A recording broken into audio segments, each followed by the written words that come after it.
नमस्कार दोस्तों, आप सभी का हमारे YouTube चैनल पर स्वागत है। दोस्तों, आज हम इस वीडियो में जानेंगे कि हमेशा अच्छे लोगों के साथ बुरा क्या होता है। बहुत समय पहले की बात है। एक बार एक महात्मा और एक शिष्य यात्रा से वापिस लौट रहे थे। संध्या होने लगी थी। मार्ग के बीच में उन्हें एक गांव मिलता है। वे दोनों विश्राम हेतु उसी गांव में वृक्ष के नीचे बैठ जाते हैं। तब कुछ देर आराम करने के बाद शिष्य गांव के कुएं से जाकर जल ले आते हैं और महात्मा को जल पीने के लिए देते हैं। शिष्य महात्मा से कहते हैं कि गुरुदेव, शाम हो गई है, हम क्यों ना आज रात इसी गांव में रुक जाते हैं और सुबह होते ही आश्रम के लिए निकल जाएंगे। महात्मा जी शिष्य की बात पर सहमति जताते हैं और दोनों उसी गांव में रुक जाते हैं। तब शिष्य कहता है, हे गुरुदेव, हम रात में लेकिन रहेंगे कहाँ?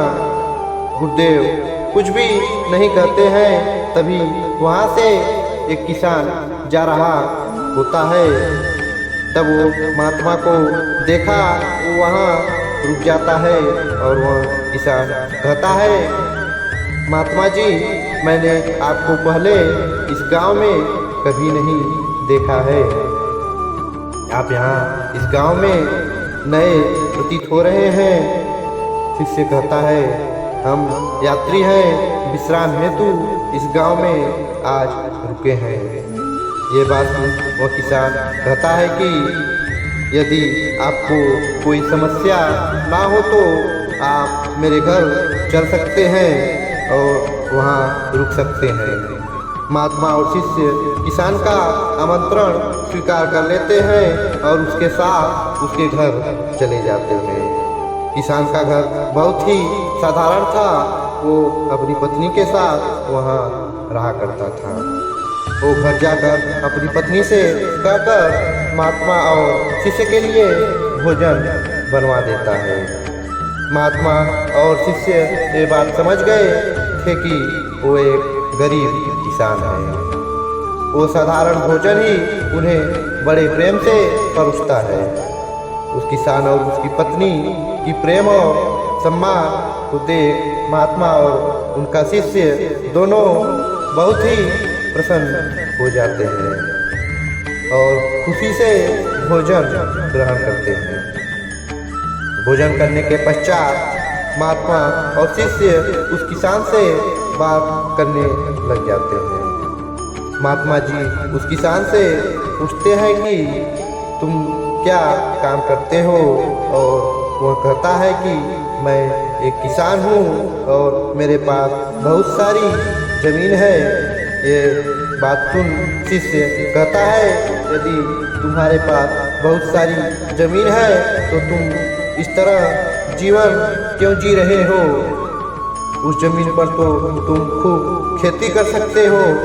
शिष्य की बात सुन वो किसान कहता है, बेशक मेरे पास बहुत सारी ज़मीन है, लेकिन वो कोई भी मेरे किसी काम का नहीं है। गांव के सभी लोग उस ज़मीन को बंजर भूमि कहते हैं। कोई भी उपजाऊ नहीं है। ये सुन महात्मा जी पूछते हैं कि फिर तुम्हारा गुजारा कैसे होता है? तब वो किसान कहता है कि मेरे पास एक गाय है। उस गाय का दूध बेचकर मैं अपना घर चलाता हूँ। ये सुन शिष्य कहता है कि क्या उससे तुम्हारा गुजारा हो जाता है? किसान कहता है, तो वक्त की रोटी मिल जाती है। उसके बाद वह किसान उस बात को वहीं खत्म कर देता है और महात्मा और उसके शिष्य के लिए बिस्तर लगाकर चला जाता है। उसके बाद शिष्य महात्मा से कहते हैं कि हे गुरुदेव, ये कितना नेक व्यक्ति है। हमसे अनजान होते हुए भी हमें अपने घर लेकर आया, लेकिन फिर भी इसके जीवन में कितना दुख है, लेकिन ये इस बात से जरा भी दुखी नहीं है। महात्मा शिष्य की बात पर सिर हिलाते हैं कि अब हमें सो जाना चाहिए, सुबह ही निकलना है। उसके बाद सभी सो जाते हैं। सुबह सूर्योदय होने से पूर्व ही महात्मा जी उठ जाते हैं और शिष्य को जगा देते हैं। उस समय किसान और उसकी पत्नी सो रहे थे। महात्मा शिष्य से कहते हैं, चलो अब हमें निकलना चाहिए। शिष्य कहता है कि गुरुदेव, अभी तो सूर्योदय भी नहीं हुआ है। महात्मा जी कहते हैं कि हमें अभी निकलना है। शिष्य उठ जाता है और दोनों मार्ग के लिए निकलने लगते हैं। तभी शिष्य कहता है कि क्या हम इस किसान से जाने से पहले नहीं मिलेंगे? उसने हमारी मदद की। आप ही तो कहते हैं जो हमारी सहायता करे उसका आभार प्रकट करना चाहिए। महात्मा जी कहते हैं कि अवश्य, लेकिन जो अभी मैं बोलूं वो तुम करो और जाओ उस गाय को खोलकर ले आओ, उसे हम अपने साथ ले चलेंगे। शिष्य कहता है, लेकिन गुरुदेव, यदि हम उसे ले गए तो इस किसान का घर कैसे चलेगा? महात्मा शिष्य की तरफ देख मुस्कुराने लगते हैं और कहते हैं, जल्दी करो। शिष्य उनकी बात मान लेता है और वो गाय खोलकर अपने साथ ले जाता है और सूर्योदय होने से पूर्व ही वो गांव से निकल जाते हैं। तब शिष्य महात्मा जी से पूछता है कि आप ऐसा करने के लिए पीछा क्या कारण है? गुरुदेव, महात्मा जी कहते हैं कि इसका उत्तर तुम्हें मैं समय आने पर दूंगा। इसी तरह समय बीतता जाता है। शिष्य इसी तरह कई बार महात्मा जी से कहता है। वो हर बार कहते हैं कि सही वक्त आने पर मैं तुम्हें उत्तर दूंगा। देखते देखते 5 वर्ष बीत गए। अब उस शिष्य की भी शिक्षा पूर्ण हो चुकी थी और महात्मा और वृद्ध हो चुके थे। महात्मा जी शिष्य से कहते हैं कि तुम्हारी शिक्षा पूर्ण हो चुकी है और तुम जहाँ चाहो वहाँ जाकर लोगों को ज्ञान दे सकते हो। शिष्य महात्मा की बात कहता है, ठीक है गुरुदेव, और तब वह उसी गांव में जाने का तय करता है जहां से वह गाय को लेकर आया था। वो सोचता है उसे उस किसान से क्षमा मांगनी चाहिए। एक बार जाकर तो देखूं वो किन परिस्थितियों में अपना जीवन व्यतीत कर रहा है। और तब वह उस गांव के लिए निकल जाता है। यहाँ महात्मा जी ये बात जानते थे कि ये शिष्य उसी गांव की तरफ जाएगा। शिष्य उस गांव में पहुंचता है और देखता है जिस जगह उस किसान का छोटा सा घर था, अब बड़ा सा घर बन चुका था। उसे लगता है कि किसान ने गरीबी से दुखी होकर अपना घर बेच दिया और किसी बड़े जमींदार ने अपने यहाँ बड़े घर को बनाया है। वो उस घर की तरफ से हटता है, तभी देखता है कि वो बंजर जमीन अब उपजाऊ हो चुकी है। वो सोचता है कि इस घर के मालिक से किसान के बारे में जरूर पूछना चाहिए।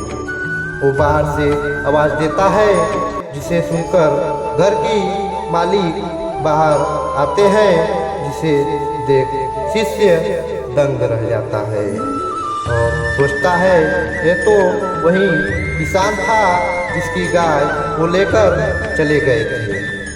तभी वो किसान कहता है, आप कौन है? शिष्य कहता है, मैं वही हूँ जो वर्षों पूर्व यहाँ पर आया था। उस किसान को सब याद आ जाता है और तब पूछता है कि अचानक आप कहाँ चले गए थे कि आपके जाते ही मेरी गाय किसी ने चुरा ली थी। जिससे अनजान बनकर पूछता है फिर उसके बाद तुमने क्या किया। तब किसान कहता है उस दिन तो वह बहुत दुखी था, लेकिन उसके बाद मैंने अपने मन में विचार किया कि उदास या दुखी रहकर कुछ नहीं होगा।